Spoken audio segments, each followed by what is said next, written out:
अच्छा, नेक्स्ट जो है वो हम यहाँ से कवर कर लेते हैं। सेम ही है चीज़ें, लेकिन थोड़े से ज़्यादा बेहतर तरीके से लिखी हुई है तो आसान हो जाएगा। तो एक्टिवेशन ऑफ लिम्फोसाइट्स, हमारे पास दो सेल्स, हमने बात अभी की लास्ट लेक्चर में कि बी लिम्फोसाइट्स होते हैं, टी लिम्फोसाइट्स होते हैं। तो टी लिम्फोसाइट है वो किस तरह एक्टिव होता है कि T antigen presenting sales capture and process the antigen, यानी कि ये कोई भी एंटीजन, एंटीजन से मुराद है डिजीज कॉजिंग एजेंट, वो आया उसको ये कैप्चर करेंगे, प्रोसेस करेंगे, और प्रोसेस करके अपनी सरफेस के ऊपर जो है वो क्या कर देंगे, डिस्प्ले कर देंगे यूजिंग मेजर हिस्टोकम्पैटिबिलिटी कॉम्प्लेक्स। यहाँ अब क्या हो रहा है कि सपोज करें कि आपके पास एक बैलून है, that balloon is antigen presenting cell, ठीक है। या आसान अल्फाज में अगर मैं आपको समझाऊं तो वही हम सिपाही और उसकी बात करते हैं कि एक बंदा है जिसने एक मुजरिम को पकड़ के रखा हुआ है। तो मुजरिम हमारा जो वो बंदा जो है, या जिसको हम प्रोटीन स्ट्रक्चर भी कह रहे थे, वो आपका क्या है, एंटीजन प्रेजेंटिंग सेल, ठीक है। उसने एंटीजन को पकड़ा, उसको प्रोसेस प्रोसेस करने से मुराद ये होता है कि उसको उसकी ना जो प्रोसेसिंग करके उसको तोड़ देते हैं या तो, ठीक है, ताकि वो डिटेक्टेबल हो जाए। या उसने अब यहाँ पे क्या किया, उसने पकड़ के उसके मुंह पे कपड़ा चढ़ा दिया। हम प्रोसेसिंग को इतना कर लेते हैं कि उसने पकड़ा, प्रोसेस किया एंटीजन को, कपड़ा मुंह पे चढ़ा दिया, ठीक है। और इस प्रोसेस्ड एंटीजन को डिस्प्ले कर दिया using major histocompatibility complex.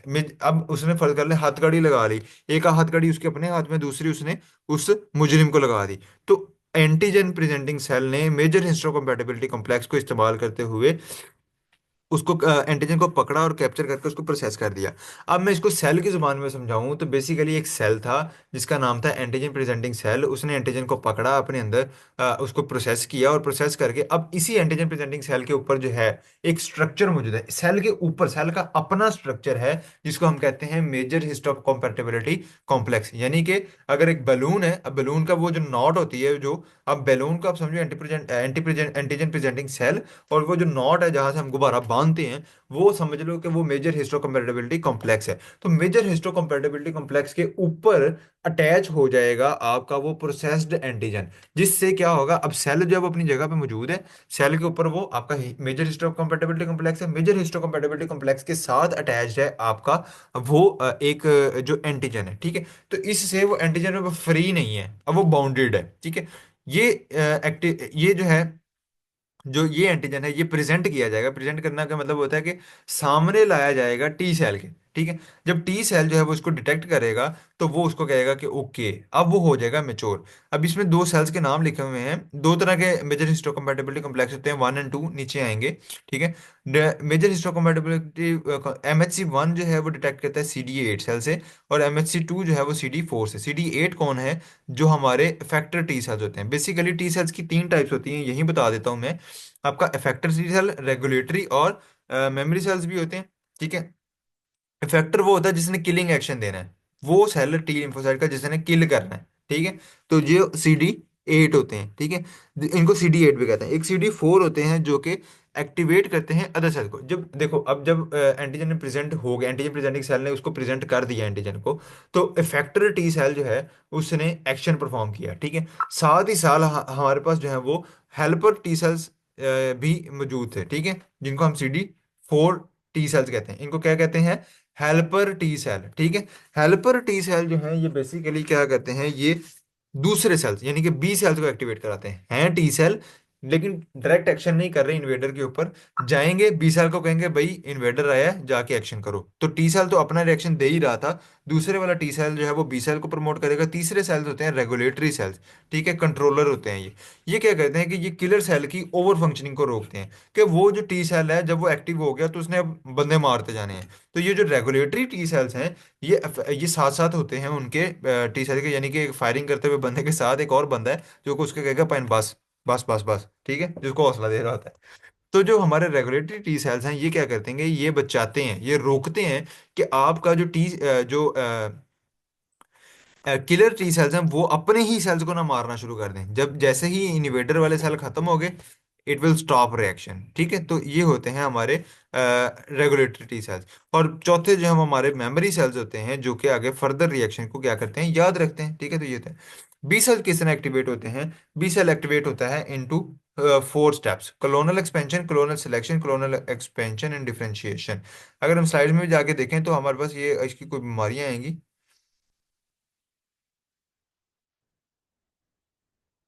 Colonel selection है। ठीक है। एक्सपेंशन है। डिफरेंशिएशन है। ठीक है। और एंड पे आता है एंटीजन प्रेजेंटेशन। तो बात करते हैं कोलोनल एक्सपेंशन की। जो हमारा it says that native new lymphocyte enter the bloodstream. When they encounter an antigen, they got activated and start proliferating into the effector cell. B cell जो कि लिम्फोसाइट से निकला, निकल के आगे वो चला गया कि उसने आगे जो है फर्दर जाके एक्शन एक परफॉर्म किया कि वो मतलब जैसे ही उसको एंटीजन नजर आया तो वो क्या हो गया, एक्टिव हो गया और इफेक्टर सेल में कन्वर्ट हो गया। मतलब proliferating, start proliferating into the effector cell. मतलब बी सेल, एक मेच्योर बी सेल ब्लड में गया, ब्लड में जाते ही उसने देखा कि okay there is an antigen. जैसे उसने देखा उसने अपने आप को डिवाइड करना शुरू कर दिया और ज्यादा से ज्यादा बी सेल्स क्या करने शुरू कर दिए, प्रोड्यूस करना शुरू कर दिए। स्टेप वन क्या है, during development B cell become genetically programmed through gene translocation. आपको पता है नया सेल बनना है तो जीन का रोल होगा। जेनेटिकली जो भी इंफॉर्मेशन मिलेगी उसके जरिए एक पहला जीन सेल बनाया जाता है। Thus they have specific receptor for specific antigen, ताकि जेनेटिकली का मतलब क्या है कि उनको पता हो जीन्स के अंदर, क्योंकि एक समझदारी वाली इंफॉर्मेशन कहाँ होती है, जीन में होती है।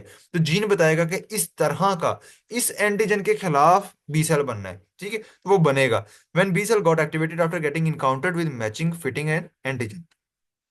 अब हुआ ये कि जब एंटीजन आया तो एंटीजन के मुताबिक बॉडी ने जेनेटिकली बी सेल्स की प्रोडक्शन को मॉडिफाई किया और उस एंटीजन के मुताबिक के बी सेल्स बने। ये बी सेल अब क्योंकि उसके मुताबिक है, जैसे उसको एंटीजन नजर आया वो वहीं पे अपने आप को डिवीजन करना शुरू कर देगा और मजीद से मजीद से मजीद उसी तरह के, क्योंकि जब एक सेल बन गया, बनाते हुए हमें स्पेसिफिसिटी चाहिए, बाद में जब वो डिवाइड होगा, इंसान है तो इंसान ही, अब उसके बच्चे भी इंसान ही होंगे। ठीक है, तो बी सेल है तो उसके आगे जो डिवीजन में के बाद सेल आएंगे वो उसी specific type of B cells होंगे। ठीक है, तो वो उसी स्पेसिफिक एंटीजन के मुतालिक जो है वो क्या करेंगे, अपना रिएक्शन परफॉर्म करेंगे। साइटोकाइन फ्रॉम एन इन्फेक्टेड टी4 cell initiate proliferation of B cells to make large clones of identical B cells. तो बेसिकली ये जो बी सेल्स की प्रोलिफरेशन है, ये इसको प्रमोट कर रहा होता है टी सेल्स। ठीक है, टी सेल्स की तरफ से साइटोकाइन। कौन से टी सेल्स, अभी मैंने आपको बताया था यहाँ पे CD4 या टी हेल्पर सेल्स। ठीक है, तो ये जो टी हेल्पर सेल्स होते हैं वो ऐसे केमिकल रिलीज करते हैं जो कि बीटा सेल्स की प्रोलिफरेशन, प्रोलिफरेशन का मतलब है कि इनकी नंबर में बढ़ना, वो जो डिवीजन हो रही है उसको क्या करते हैं, उसको जो ट्रिगर करते हैं या जो उसको स्टिमुलेट करते हैं वो ये सेल्स होते हैं। ठीक है, fine tuning of B cell occur through affinity maturation in it, B cell are made more specific. और उसके बाद इन बी सेल्स की क्या की जाती है, फाइन ट्यूनिंग। ट्यूनिंग का मतलब है कि इनको सेट किया जाता है, जैसे हम करते हैं ना मोटरसाइकिल की ट्यूनिंग कराते हैं। ठीक है, या रेडियो की वो उसको घुमाते थे ना, वो जो नॉब होते हैं, ट्यून करते हैं ताकि सिग्नल मैच कर जाए। तो उसको मजीद स्पेसिफिक करने के लिए, उसके एक्शन को मजीद स्ट्रॉन्ग करने के लिए जो है उसको ट्यून कर दिया जाता है। ठीक है, और उसके बाद डिफरेंशिएशन है। Now B cell differentiate into antibody secreting. अब बी सेल्स ये जो थे ये आगे क्या करेंगे, ये बनेंगे प्लाज्मा सेल। प्लाज्मा सेल और मेमोरी सेल में क्या हो जाएंगे, डिफरेंशिएट हो जाएंगे। ठीक है, अभी बी सेल था जनरल, जनरल था। ठीक है, अब ये बी सेल दो तरह के सेल्स में डिवाइड हो जाएगा, या तो ये बन जाएंगे एंटीबॉडी सिक्रेटिंग सेल्स या ये बन जाएंगे मेमोरी सेल।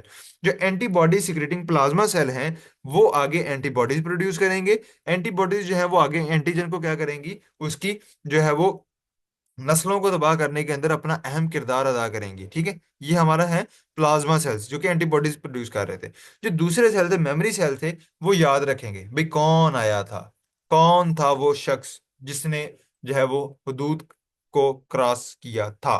ठीक है, तो वो सेल्स होते हैं जो कि ज्यादा याद रखते हैं नेक्स्ट टाइम के लिए कि भाई फलां आया था और इसने ऐसे ऐसे किया था, इस तरह का था, ताकि नेक्स्ट टाइम के लिए उसको पहले से ही कंट्रोल कर लिया जाए। ठीक है, बजाय इसके कि पहले पीछे से नया सेल बने, जेनेटिकली मॉडिफाई हो के नया सेल बने, वो आए डिफरेंशिएट हो, सारे स्टेप आगे आगे चलें। इससे बेहतर है कि वो याद रखते हैं और अगली बार के लिए अपने अंजाम जो है ना लेने के लिए वो रेडी बैठे होते हैं। डेफिशिएंसी और एक्सेस ऑफ लिम्फोसाइट, अगर ब्लड सेल कम हो जाएं या ज्यादा हो जाएं, कम हो जाएंगे तो लिम्फोसाइटोपिनिया, ज्यादा हो जाएंगे तो लिम्फोसाइटोसिस। कम का मतलब होता है कि ओवरऑल कम में क्या पर्पज होते हैं, या तो बोन मैरो बना नहीं रहा या उनके लोथड़े बन गए हैं। लोथड़े मतलब गिल्टियां बन गई हैं। एक लिम्फ नोड के अंदर क्या आ गए हैं, गिल्टियां बन गई हैं, वहां से भी इन्होंने मतलब आगे जाना होता है, प्रोडक्शन होनी होती है, तो वहां भी नहीं है। They are being killed too far, या तो प्रोड्यूस नहीं हो रहे, दो ही कंडीशन है कम होने की, या प्रोड्यूस इनफ नहीं हो रहे या बहुत ज्यादा खत्म हो रहे हैं। ठीक है, तो उन दोनों कंडीशन में ये होता है, और ये डिफरेंट उसकी कॉजेज लिखे हुए हैं कि कब कब हो सकता है। दूसरा लिम्फोसाइटोसिस होता है। लिम्फोसाइटोसिस बेसिकली के ज्यादा हो जाएं जब, ठीक है, और ये ड्यूरिंग वायरल इन्फेक्शन होता है, क्योंकि जब इन्फेक्शन हो जाता है तो बॉडी इम्यून सिस्टम जो है वो बहुत ज्यादा सेल्स को प्रोड्यूस कर रहा होता है, करी जा रहा है, करी जा रहा है, करी जा रहा है, करी जा रहा है, कि भाई मजीद जरूरत है, तो वो उस केस में क्या करता है कि फिर लिम्फोसाइटोसिस हो जाती है। बाकी नीचे ये डिफरेंट बीमारियों के नाम लिखे हुए हैं जिन कंडीशंस के अंदर जो है वो ये कंडीशन या ये जो एक कंडीशन जो प्रिवेल करती है। तो दैट वाज अबाउट हमारे बीटा बी सेल्स। नेक्स्ट है हमारी एंटीजन की प्रेजेंटेशन। एंटीजन प्रेजेंट किया जाता है जो सामने, they are tiny pieces present on wedding. Antigen क्या है वो मैंने बता दिया कि वही और कोई भी डिजीज कॉजिंग एजेंट है, ठीक है। कौन कौन हो सकता है?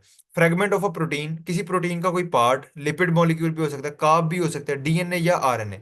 इन्वेडर जो बैक्टीरिया है, वायरस है, बैक्टीरिया वायरस या जो भी पैथोजन है, उसका कोई भी ऐसा पार्ट जो बीमारी काज कर रहा है। It can be protein in nature, lipid in nature, carbohydrate in nature, DNA हो सकता है, आरएनए इन नेचर हो सकता है, वट एवर दैट इज, वो एंटीजन हो सकता है।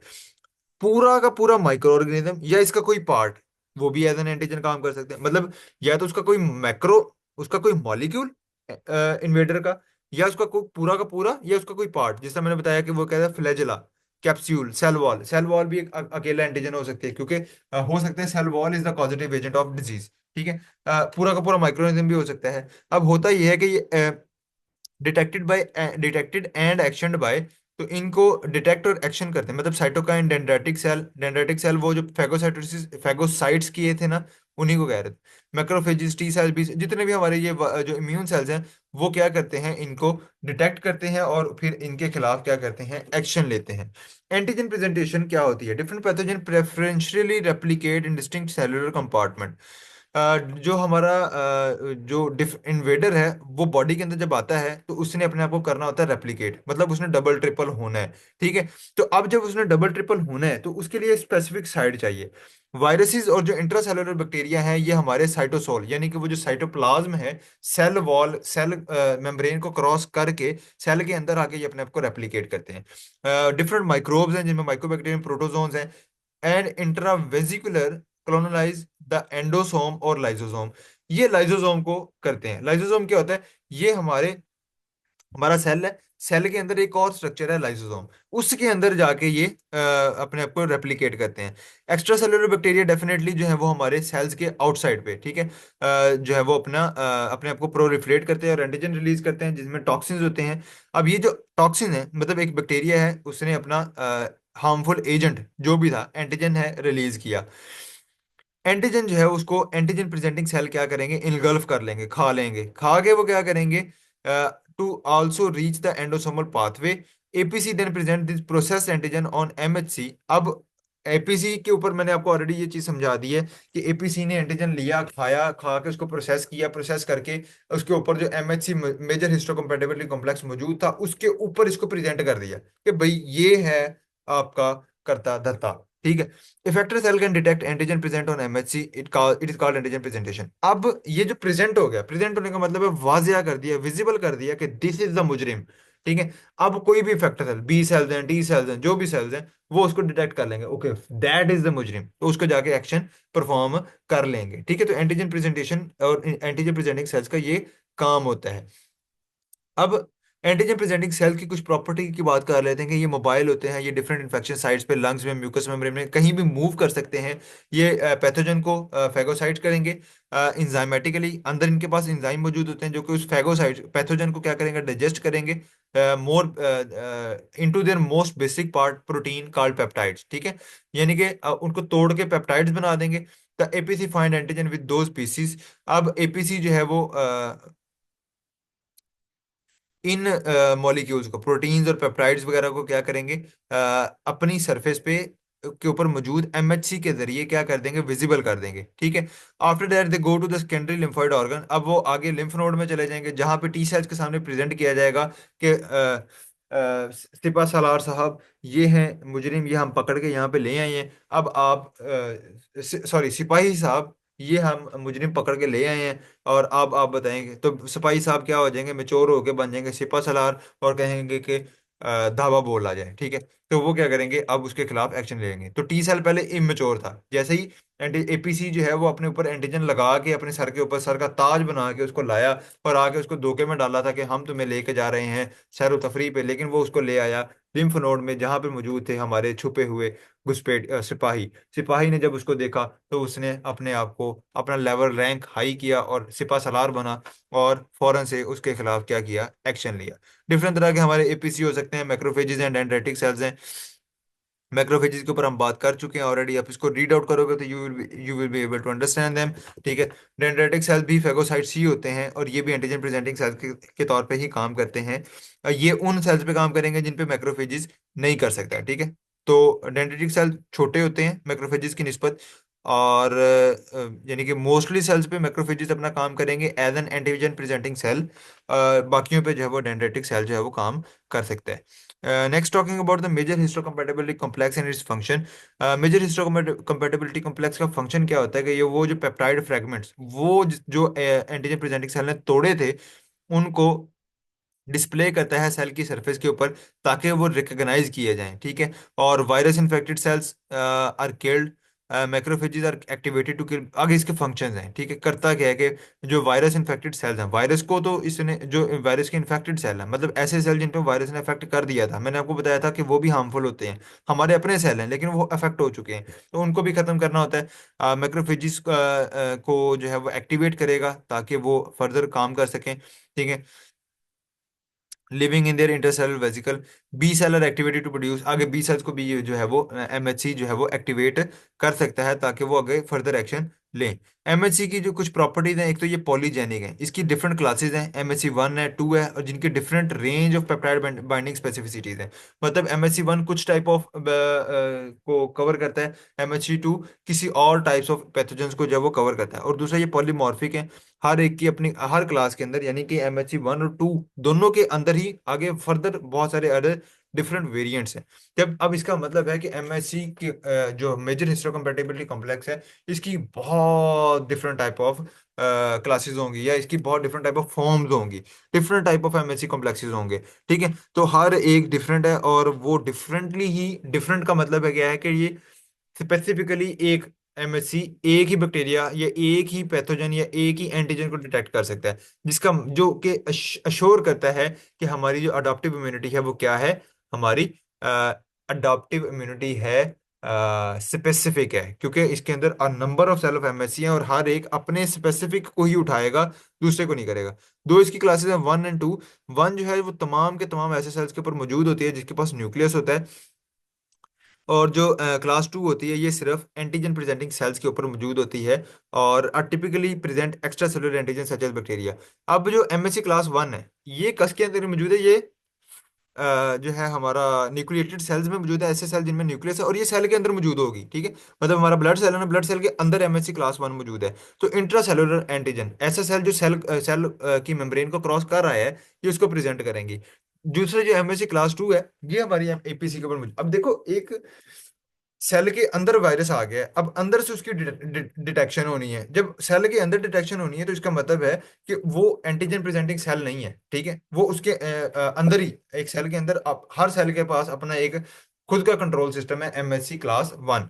ठीक है। जो क्लास टू है ये स्पेसिफिक टाइप ऑफ सेल के ऊपर डिटेक्ट होती है। ठीक है। एंटीजन प्रेजेंटिंग सेल है, एक अलग से सेल है, ब्लड ब्लड सेल नहीं है, ऐसा सेल नहीं है कि जिसके अंदर इन्वेड इन्वेड किया गया। ठीक है। कोई और एंटीजन था जो कि ब्लड सर्कुलेशन के अंदर मौजूद है, ब्लड सेल के अंदर नहीं, सर्कुलेशन के अंदर। ठीक है। उसको जो है वो एपीसी डिटेक्ट करके जो है वो अपने एमएचसी क्लास टू के जरिए जो है वो शो अप करवाता है। ठीक है। तो जो क्लास वन है वो सेल के अंदर मौजूद होगी, क्योंकि वो ऐसे इन्वेडर्स के लिए हैं जो सेल मेम्ब्रेन को क्रॉस कर चुके हैं। जबकि जो क्लास टू है वो एपीसी के ऊपर मौजूद होती है, जो कि एक्स्ट्रा सिपाही है। ठीक है। यानी कि एक आपका इदारा है, तो इदारे के अंदर जब के अंदर गार्ड मौजूद होते हैं, इदारे के अंदर गार्ड मौजूद हैं। ठीक है। तो अब जब कोई बाहर से कोई दहशतगर्द या कोई बंदा इंटर किया, तो अब अंदर वालों ने जब मारना है तो वो कोई और सेल नहीं है, वो आपके अपने हैं। ठीक है। वो आप ही के अंदर मौजूद थे, तो उनको किसी और गाड़ी पे आने की जरूरत नहीं है, वो आपके अंदर ऑलरेडी मौजूद थे। जो कि एमएससी क्लास टू है वो हमारी थी, उसको आप समझ लें पुलिस, जिसने बाहर से आना था। ठीक है। तो वो फिर अदर सेल्स पे मौजूद होंगे, जिन सेल्स को हम एपीसी या एंटीजन प्रेजेंटिंग सेल्स कहते हैं। आगे इनका कुछ स्ट्रक्चर वगैरह लिखा हुआ है, वो आप देख लीजिएगा, वो ऐसा कोई पढ़ाने वाली चीज़ नहीं है। सिंपल लिखा हुआ है कि प्रोटीएजेज मतलब किस चीज़ के बने होते हैं, प्रोटीएजेज, प्रोटियोसोम। ठीक है, प्रोटीएजेज का मतलब होता है प्रोटीन को तोड़ने वाले। ठीक है, और इसके डिफरेंट जो है वो आगे लिखे होंगे। ट्रांसपोर्ट इंटरप्लाज्मिक रेटिकुलम, अच्छा ये इनकी प्रोडक्शन लिखी हुई है बेसिकली। तो बेसिकली होता क्या है कि प्रोटीएजेज और प्रोटियोसोम जो है, प्रोटीसोम क्या होते हैं, complex intercellular protease that help in degradation of cellular protein. Is then cellular protein को तोड़ेंगे, मतलब प्रोटीज हैं एक प्रोटीन मॉलिक्यूल को तोड़ेंगी और उनको मतलब मॉडिफाई करेंगी, मॉडिफाई करके उसको भेज देंगी एंडोप्लाज्मिक रेटिकुलम में वाया टैप। टैप क्या, transporter associated with antigen processing to be further process, they are then assembled together. अब वो जो प्रोटीन मॉलिक्यूल जो मॉडिफाई किए गए थे उनको जमा करके जोड़ के आपस में MSC1 बना दिया जाता है। MSG2 जो है वो एंडोसाइटोसिस ऑफ एंटीजन से स्टार्ट होती है इनसाइड द सेल। कौन सा cell, antigen presenting cell. They are encased with in endosome that acidify and activate proteases. जैसे ही एपीसी के अंदर एंटीजन इनगल्फ करता है ना, एपीसी, जैसे ही एपीसी एंटीजन को इनगल्फ करेगा तो उसकी वजह से अंदर जो है वो एसिडिफिकेशन हो जाएगी, मतलब एसिडिफिकेशन जो है वो प्रोटीएजेज को एक्टिवेट कर देगी, जो कि MSC क्लास 2 की जो फॉर्मेशन है उसके अंदर रोल प्ले करेगी। Cross presentation, sometime cross in which MSC1 display extra cellular antigen MSC। Cross presentation हो सकती है, वो कहते हैं कि ऐसा हर बार लाजिम नहीं है कि MSC क्लास 1 हमेशा ही इंट्रा सेलुलर रहे और क्लास 2 हमेशा ही एक्स्ट्रा सेलुलर रहे। समटाइम MSC1 जो है वो एक्स्ट्रा सेलुलर और MSC2 जो है वो इंट्रा सेलुलर भी हो सकता है। So that was all about today's lecture. If you have any question you can ask. यही चीजें यहाँ पे लिखी हुई विद सम पिक्चर्स आपके लिए हेल्पफुल हो जाएंगी। अब आप इन स्लाइड्स को पढ़ लीजिएगा, तो आई एम बिलीविंग दैट के आपको समझ आ जाएंगी। Any question till now? If you don't have any question you can leave. That was all from my side. I hope कि आप लोगों को काफी अच्छे से समझ आ गई हो, कंफ्यूजन ना हो। अल्लाह हाफिज।